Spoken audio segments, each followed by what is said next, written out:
welcome to Unbiased Science. where we bring scientific method to the madness. We're hosts, Dr. Jess Steier, And Dr. Sarah Scheinman. and today we have a guest who honestly is making me feel like the biggest waste of life.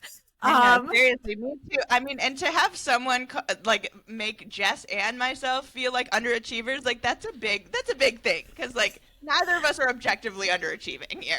But So I'm going to read her bio, but we're joined by Suhanee Mitragotri, who is a fourth-year undergrad student at Harvard University.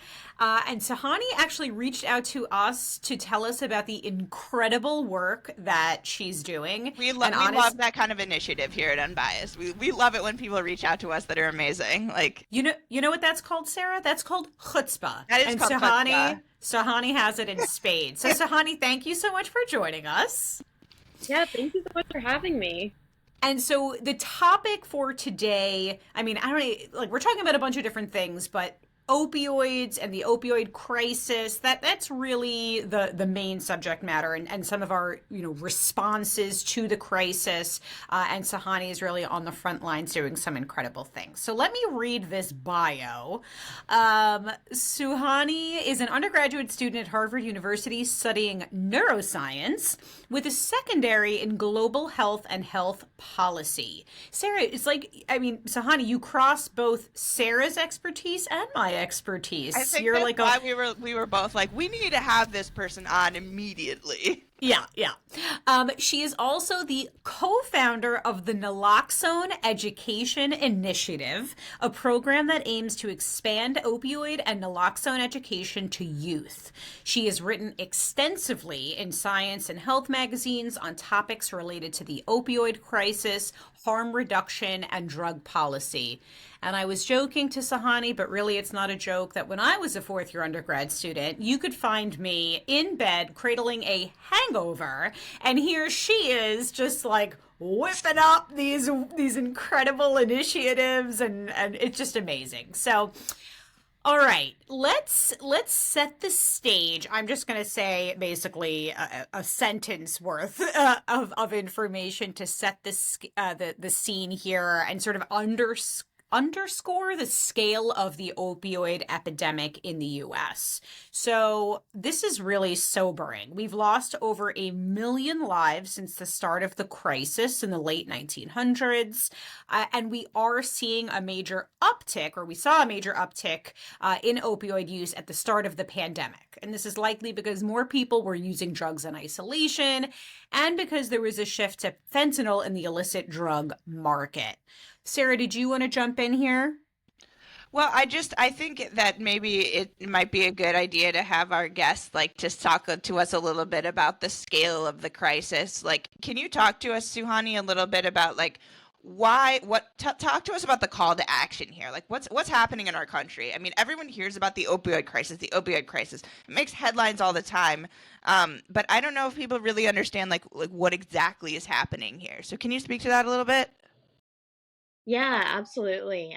So the opioid crisis has been an ongoing crisis in the United States and also globally. And really, we've lost, as you mentioned, so many lives to this crisis, and it's gone through many different waves, right? So it kind of started with, um, you know, the crisis started with prescription opioids and OxyContin, and now it's shifted a lot to the point where it's a lot more now based on the illicit drug market. We're even seeing not just opioids, but also like other drugs, stimulants contributing to what we call the fourth wave of the opioid crisis. So really, it's gone through so many different phases. As you mentioned, during the pandemic, we saw a major uptick.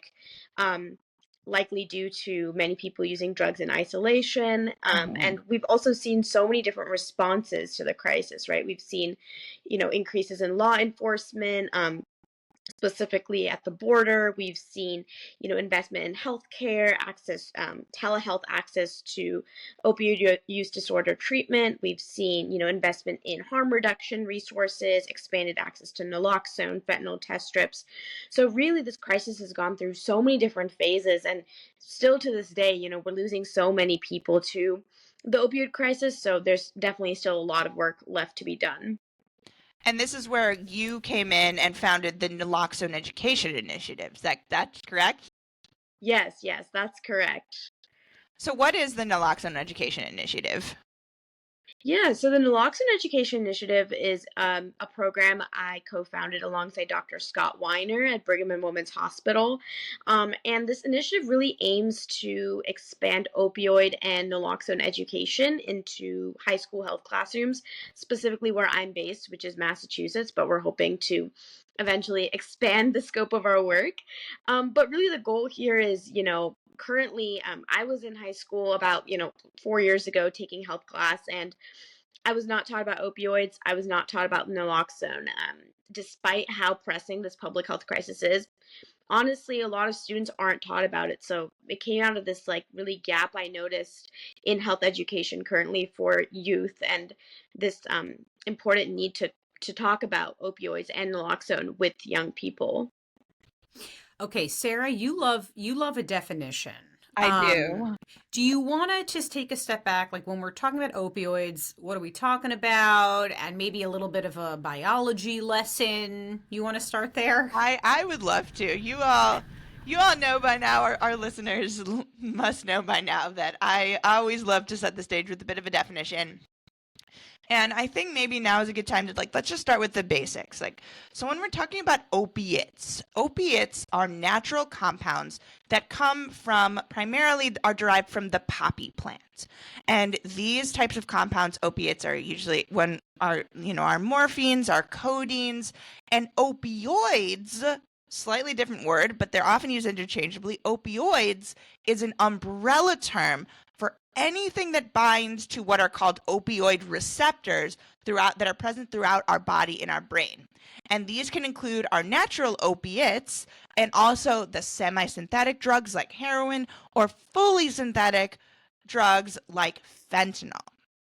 So how do opioids actually work in the body and specifically in the brain? So these compounds are going to bind to our opioid receptors. And why it's so dangerous is they bind to opioid receptors. Opioid receptors are very, very prevalent on neurons, our brain cells. And that makes neurons fire less efficiently to one another. So when opioids are present, our neurons are going to be a little less talkative to one another. And depending on where these receptors are located throughout the brain, these effects can vary. So for example, opioid receptors that are present in our spinal cord, when they're activated, they can block pain signals from actually reaching the brain. And there are also a lot of different areas in the brain that opioids can act on, including a region that's called the periaqueductal gray, which can help shut down pain pathways, and also different areas of our cortex, so the anterior cingulate cortex, or a deep part of our forebrain called the nucleus accumbens. And this is where opioids can also reduce the emotional impact of pain and release dopamine. And this dopamine release is part of what makes opioids so addicting. And that's maybe where, at least at the biological and physiological level, this crisis sort of emerged, because opioids are very, very addicting. And that's kind of the scary part here, and why overdoses are sort of becoming so prevalent. It's very scary, because another component here is that with repeated use, your brain will build up a tolerance to opioids, which means you need more and more of the drug to sort of get that same pain numbing effect. And another question that at least I had when I was first learning about this is why do we even have opioid receptors at all in our brain and in our body? Why are they even present? And the reason is that our bodies produce our own natural opioids, and these are called endogenous opioids. And the most common one that a lot of you have probably heard of is endorphins. And endorphin actually stands for, and I found this out when I was researching for this episode, endorphin stands for endogenous morphine. So our body is actually producing these natural painkillers, and it makes sense because, we're not always going to have access. Our bodies aren't always going to have access to these poppy derivatives or synthetic opioids. So, we're not always going to have access to exogenous opioids. So when our bodies are in pain, when you hurt yourself, our sensory neurons are going to send pain signals to your spinal cord and your brainstem. And your amygdala, which processes like the emotional aspects of pain. But once the injury is taken care of, it's not so helpful for your body to keep sending these pain signals. So your natural opioids are going to kind of kick in. And that's why your body has this like natural pain killing system in and of itself. But that's not always going to do the trick, right? So that's where the drugs come in. Mm. And I feel like I was just talking a lot about. So Suhanee, can you talk to us maybe a little bit? What are the signs of opioid overdose? You just Midwestern Suhanee. Sorry. What is that? No, you said Suhanee. Oh my God, I did. I was doing that earlier when we were introducing ourselves. I was like, Suhanee, like I put that A in a lot of words. You do. So sorry, you were posing a question to Suhanee. My question was, Suhanee, what are the signs to look out for an opioid overdose? Sure, yeah. So a couple of the signs with opioid overdose, and these are also the signs that we talk to students about. One of them is oftentimes when someone is experiencing an opioid overdose, they won't be responsive to noise. So if you're like saying their name, they may not respond, and they also will likely not be responsive to like gentle shaking either. So like movement. Okay. Additionally, and this is one of the signs that's like very specific to opioids, is you will see if you look in their eyes, oftentimes their pupils will be very small. Mm-hmm. We call this pinpoint pupils. And this is quite specific to opioids. And you may even see like, decreased breathing, slower breathing, maybe no breathing at all. This can also, their lips, fingers turning blue or purple. So these are some of the, common signs that we tell students, community members to look for when trying to identify an opiate overdose. Okay, that's important. I'm itching to switch over to a little bit of a public health perspective, but before I do, Sarah, did you have a follow-up, or can I swoop in? I think it's so important that you've mentioned the distinctions between opioid overdose and other kinds of drug overdoses, right? Because when we're talking about intervention specifically for opioid overdose, like those things won't necessarily be helpful if you've overdosed on something else, right? Yes, absolutely. Like especially with like naloxone, it is specifically only works on reversing an opiate overdose.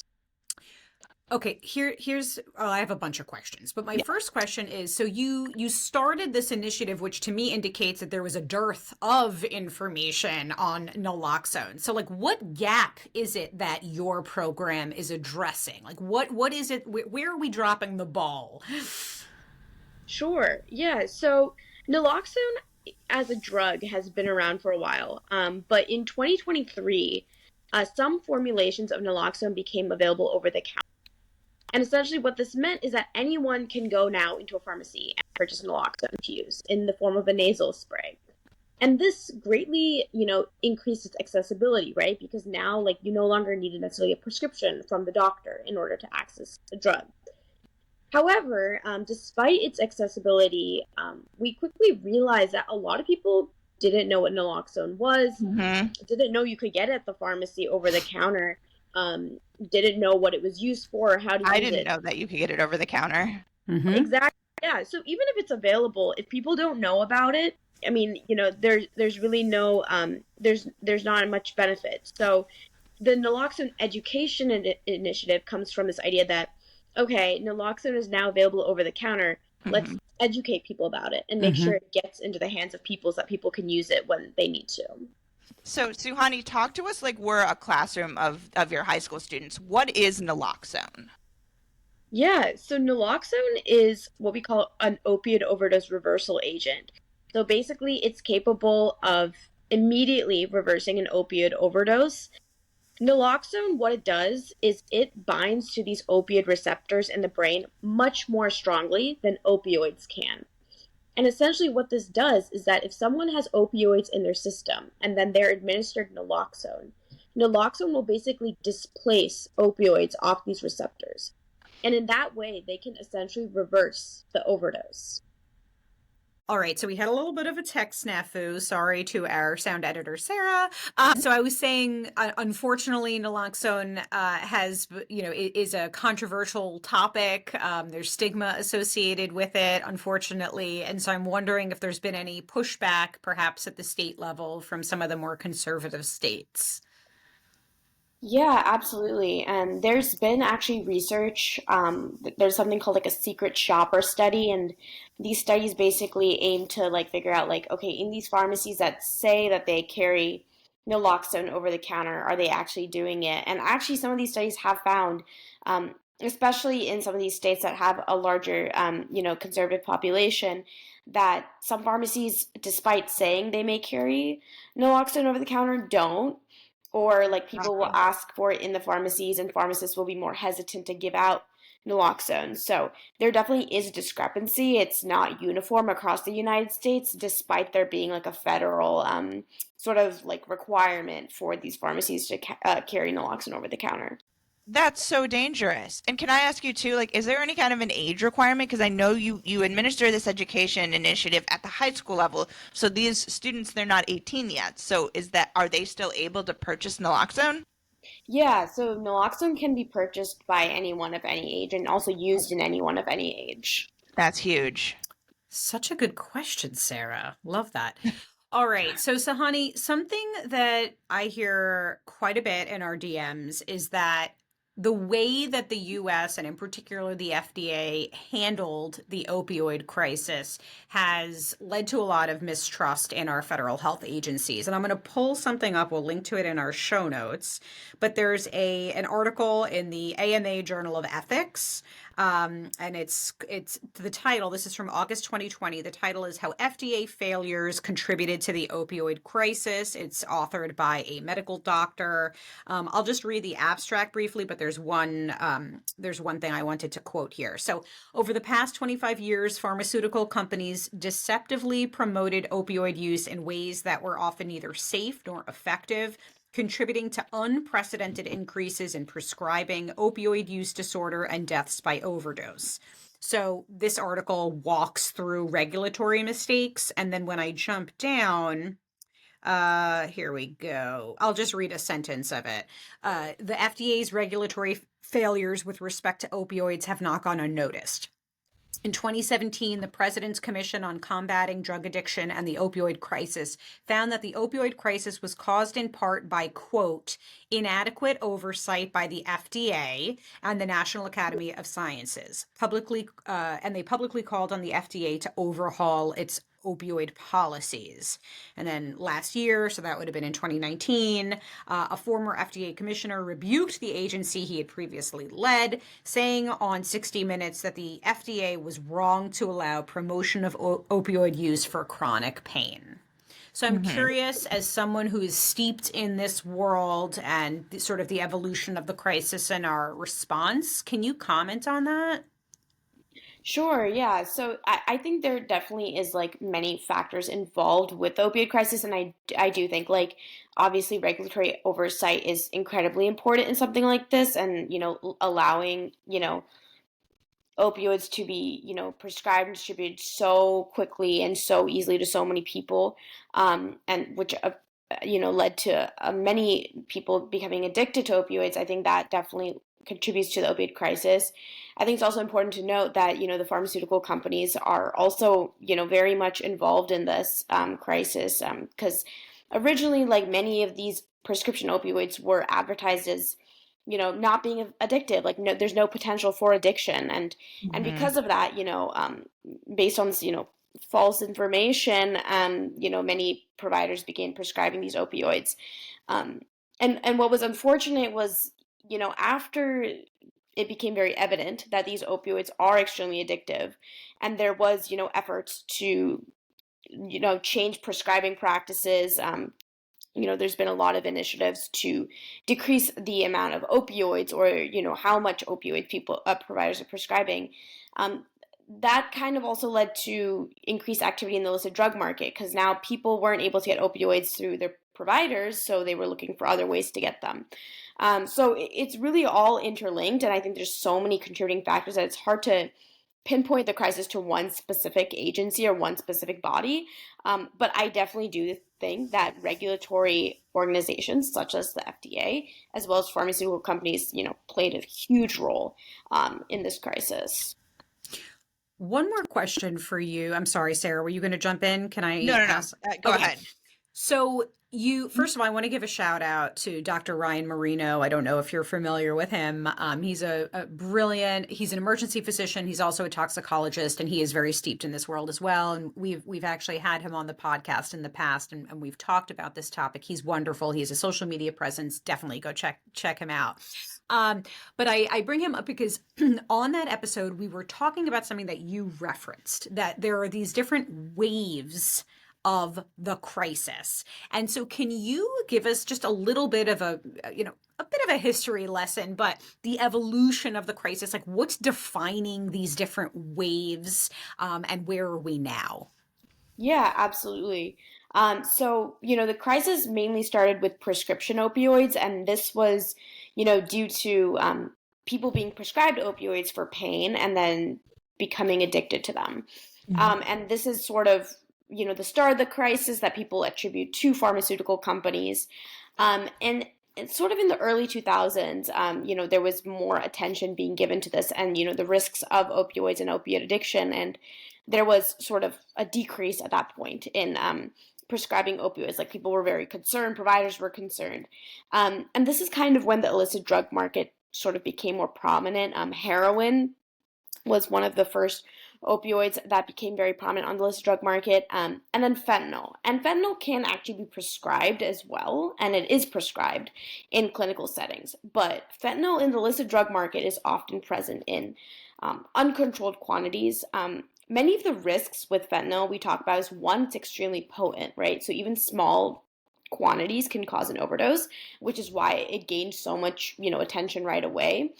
But secondly, a lot of people who are taking even other drugs, like let's say it's cocaine or meth, they can have fentanyl laced in them, and that's another one of the dangers is that people may be taking fentanyl without knowing about it. Um, Mm-hmm. when we talk with students, we talk a lot about counterfeit pressed pills. These have become very popular in the illicit drug market. These are, pills that look like prescription pills, but they're not. They contain extremely high doses of fentanyl to the point that one pill can cause someone to overdose. And what we're seeing now more than ever with the illicit drug market is that there's, other drugs being involved, like stimulants. People are, a lot of people are taking stimulants alongside fentanyl. And it's kind of changing the way public health response is navigating the issue. So there's been just so many changes, and it's hard to know at any given point in time. That's why there's been increased attention to drug checking, drug surveillance measures, to see sort of what is in the drug supply in various cities right now, and that has been providing a little bit more information, but still a long way to go. There's so much uncertainty still. Right. And just a note from the biology side, like one of the reasons why fentanyl is so dangerous is because when I mentioned at the very beginning about the different types of opioid receptors, and you've got, the different types of opiates, you've got your natural opiates, but then you've got semi-synthetic opiates like heroin. Fentanyl is fully synthetic. So that means that its affinity for those opioid receptors that you have naturally throughout your body is extremely high. So you don't need as much of it to get the very strong response from your body when those opioid receptors are activated. I mean, that's why it's so dangerous. That's why like only a little bit, just goes such a long way. I mean, it's so dangerous when we're talking about these fully synthetic opioids. Not to say that you can't get into a whole lot of trouble with your natural opioids, but Right. Sarah, I love you and your brain so much. It's not even funny. All right. So, Suhanee, we've talked about your education initiative, but am I correct? Because I believe that you are also involved in advocacy, and you've also, oh my God, yes. I know, I'm dying over this. Can you Let's talk hear a about little that. bit? Yeah, let's hear about that. I'll shut up now. Yeah, absolutely. So, when we started working on this educational initiative to basically get naloxone and opiate education into high schools in Massachusetts, we kind of reached out to some, people who are involved in education, educational organizations, and we were like, how do we make some sort of education mandated or required? And one of the things they told us is honestly, it's pretty difficult unless it's a law.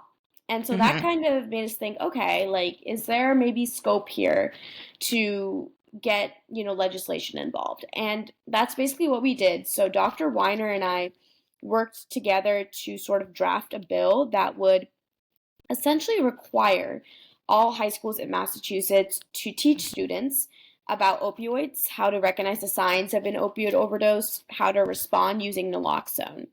And, our idea is, students are taught CPR. They're taught that if, Hmm. someone needs it, they know how to perform CPR and save someone's life. Right. And along similar lines, we're hoping to teach students how to use naloxone. And so we drafted a bill and we, presented it to legislators. And we were very fortunate that they were so supportive. And it was filed in the Massachusetts Senate and also the Massachusetts House Yay! in January. That's And huge. yeah, and so we're super excited, and it's being, considered right now. It'll undergo the whole legislative process. Um, and, it's a long process, but, we're super excited and we're hoping that it goes through and becomes a law so that, you know, eventually every high school student in Massachusetts will graduate knowing how to reverse an overdose and save someone's life. Okay, I Wow. don't know if you know this, Suhanee. I live in Massachusetts and I do have two young kids, and I am so hopeful that this will pass and that my kids will receive this education. And I feel like, I don't know, Massachusetts, if it's going to pass somewhere, Yeah. Massachusetts is a good home for it. Well, I was going to say, like, I'm located in Chicago. I feel like this type of educational initiative needs to be present at the federal level. Like, I think all states could benefit from something like this. Sarah, Yes. I have one word, and that word is Godspeed. But I love that. You tell that I'm I not agree. involved at things at the policy level, that I just spend all my life in a lab with a little microscope looking at cells. I'm like, can't we just have this everywhere? Like, can't we all just get along? Like, So, honey, that is so cool, honestly. And we should talk offline. I'm on the western part of the state, and I do know that there, it's a problem here. It's a unique population, very different demographics than, the Boston area, the eastern part of the state. It's so needed out here. And let's get the word out about your initiative. So, how can people get involved? How can we support? Can you tell us more about that? Yeah, absolutely. I mean, within Massachusetts, just informing people of this initiative, like specifically getting schools on board has been huge for us, getting town boards of health, community organizations, harm reduction organizations, really getting people behind this so that when it comes to finally, making the case for why this is important, we can, demonstrate that we have a lot of community support. And that's super key. But I think for people like outside Massachusetts who want to do something similar in their communities, I think the first step is just engaging with schools, engaging with towns across the state, and just starting these conversations.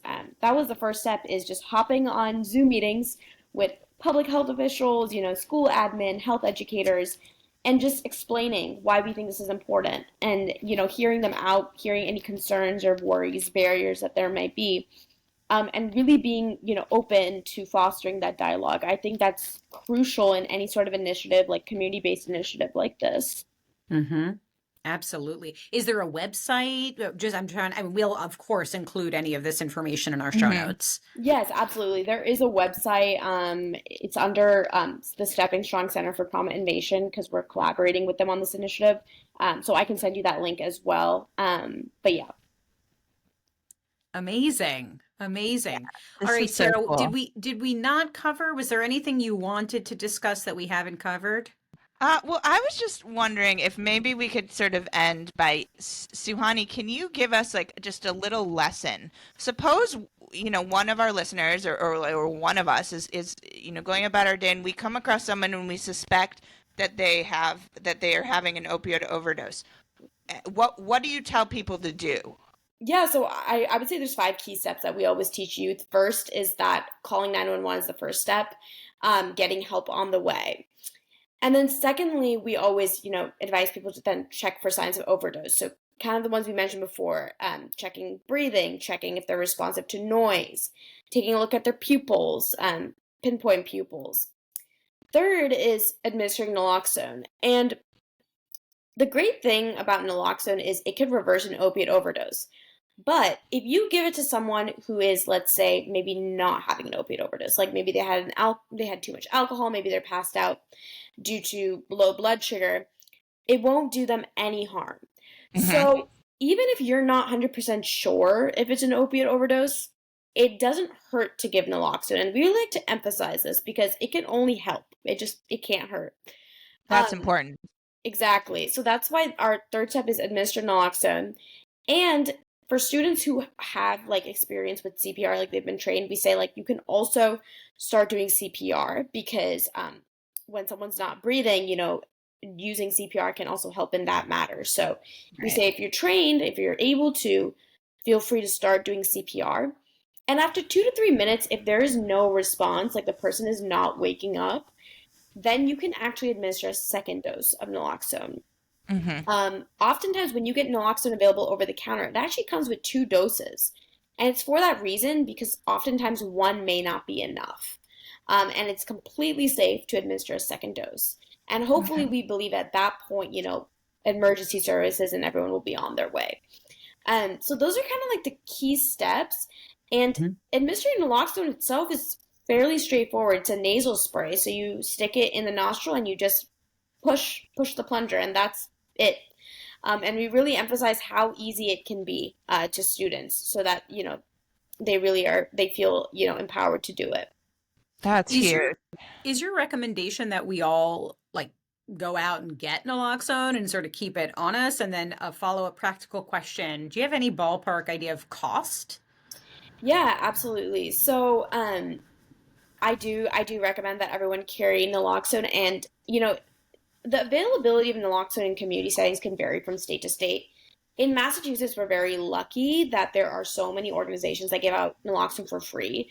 Um, we have an organization called You Can, which basically allows you to order naloxone online for free and have it delivered to your doorstep. Wow.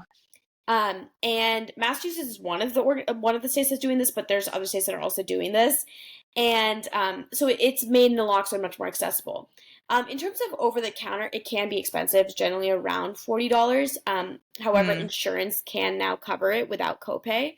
Um, Wow. but that being said, I think there's such a great need for just ensuring that people can easily access it in community settings. So whether that's libraries, community centers, I know in Massachusetts they're now having vending machines that are giving out naloxone in Boston. Um, so, any efforts like this where people can easily access it for free, I think is crucial. All right, this is incredible. Sahani, my mind is going wild with ideas for collaboration to really get the word out about your initiative, maybe do some education via social media. So let's talk. Let's talk offline. But in the meantime, we will link to all of these incredible resources. And we're so grateful that people like you exist in the world and are making real change in terms of education and potentially policy change. So For real. yeah, you're just giving me faith in the younger generation. So thank you so much for everything you're doing, and thanks for joining us. Yeah, Yeah. thanks so much, Suhani. And thanks to all our listeners for tuning in. We hope you learned a thing or two. Please join us next week on your trusted source for no nonsense, just science.